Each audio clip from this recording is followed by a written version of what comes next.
क्या आप जानते हैं कि महाभारत के महान योद्धा अर्जुन को मारने वाला व्यक्ति कोई और नहीं बल्कि उनका अपना बेटा था। हाँ, आपने सही सुना। अर्जुन की मृत्यु उनके ही पुत्र के हाथों हुई थी और बाद में उसी पुत्र ने उन्हें जीवन दान भी दिया। यह कहानी है बभ्रुवाहन की, एक ऐसे राजकुमार की जिसे बहुत कम लोग जानते हैं, लेकिन जिसकी गाथा महाभारत की सबसे विचित्र और भावनात्मक कहानियों में से एक है। तो चलिए जानते हैं कौन था बभ्रुवाहन और कैसे उसने अपने पिता अर्जुन को युद्ध में पराजित किया। महाभारत के युद्ध से बहुत पहले अर्जुन एक बार अपने वनवास के दौरान पूर्व की दिशा में यात्रा कर रहे थे। उसी यात्रा में वे पहुंचे मणिपुर, एक सुंदर राज्य जहां की राजकुमारी चित्रांगदा अपनी वीरता और सुंदरता के लिए प्रसिद्ध थीं। राजा चित्रवाहन की पुत्री चित्रांगदा अर्जुन से मिली और दोनों के बीच प्रेम हुआ। राजा ने अर्जुन से कहा कि चित्रांगदा उनके कुल की एकमात्र वारिस हैं और विवाह के बाद भी उन्हें मणिपुर में रहना होगा ताकि राज्य की परंपरा बनी रहे। अर्जुन ने सहमति दी। विवाह हुआ और कुछ समय बाद एक पुत्र का जन्म हुआ जिसका नाम रखा गया बभ्रुवाहन। लेकिन अर्जुन को अपना वनवास पूरा करना था, इसलिए उन्होंने चित्रांगदा और बभ्रुवाहन को मणिपुर में ही छोड़ दिया और वापस निकल पड़े।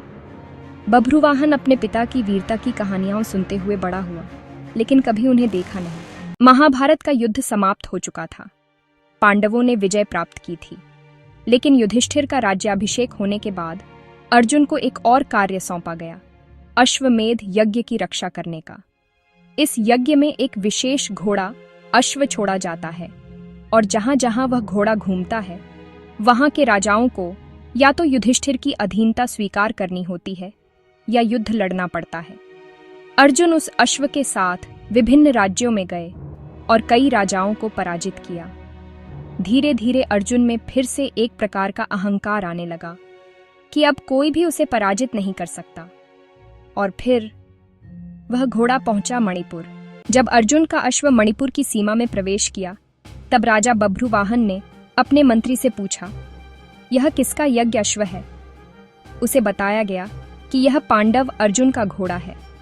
बभ्रुवाहन को यह सुनकर गर्व भी हुआ कि यह वही अर्जुन है जिनकी वीरता की कथाएं उसने बचपन से सुनी थीं। लेकिन राज्य की मर्यादा के अनुसार किसी भी बाहरी घोड़े को बिना अनुमति प्रवेश नहीं मिल सकता था। बभ्रुवाहन ने आदरपूर्वक अर्जुन को संदेश भेजा, मैं आपका पुत्र हूँ, आपका स्वागत है, परंतु नियमों के अनुसार युद्ध का प्रतीक यह घोड़ा यहाँ नहीं रह सकता। परंतु अर्जुन अपने यश और गर्व में डूबे हुए थे। उन्होंने क्रोधित होकर कहा, तुम मेरे पुत्र कहलाने के योग्य नहीं हो। अगर तुम राजा हो तो मेरे यज्ञ अश्व को युद्ध से ही रोक कर दिखाओ। और फिर शुरू हुआ पिता और पुत्र के बीच युद्ध।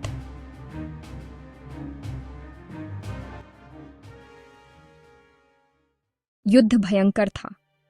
अर्जुन के तीरों की वर्षा से धरती कांप उठी, लेकिन बभ्रुवाहन भी कोई साधारण योद्धा नहीं था। उन्होंने अपनी माता से अर्जुन के सारे युद्ध कौशल सीखे थे। कई घंटे चले इस युद्ध में अंततः बभ्रुवाहन ने अपने पिता अर्जुन पर नागास्त्र चलाया। अर्जुन जमीन पर गिर पड़े और उनका प्राणांत हो गया। अर्जुन का अपने ही पुत्र के हाथों वध देखकर मणिपुर नगरी शोक में डूब गई। बभ्रुवाहन खुद स्तब्ध था। उसने कभी सोचा भी नहीं था कि उसके तीर से उसके पिता की मृत्यु होगी। उसी समय वहां प्रकट हुई उलूपी, नाग कन्या, जो अर्जुन की दूसरी पत्नी थी। उन्होंने बभ्रुवाहन को समझाया कि यह सब अर्जुन के पिछले कर्मों का परिणाम था, क्योंकि उन्होंने पहले अश्वमेध के दौरान कुछ अहंकार दिखाया था।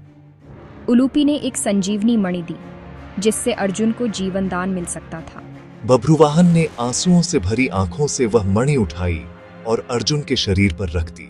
क्षण भर में अर्जुन फिर से जीवित हो उठे। उन्होंने अपने पुत्र को गले लगाया और कहा, मेरे बेटे, आज तुमने मुझे मृत्यु दी ताकि मैं अपने अहंकार से मुक्त हो सकूं। तुम सच्चे योद्धा और सच्चे पुत्र हो। इस प्रकार बभ्रुवाहन की वीरता ने न केवल अर्जुन को पराजित किया, बल्कि उन्हें विनम्रता और करुणा का पाठ भी सिखाया।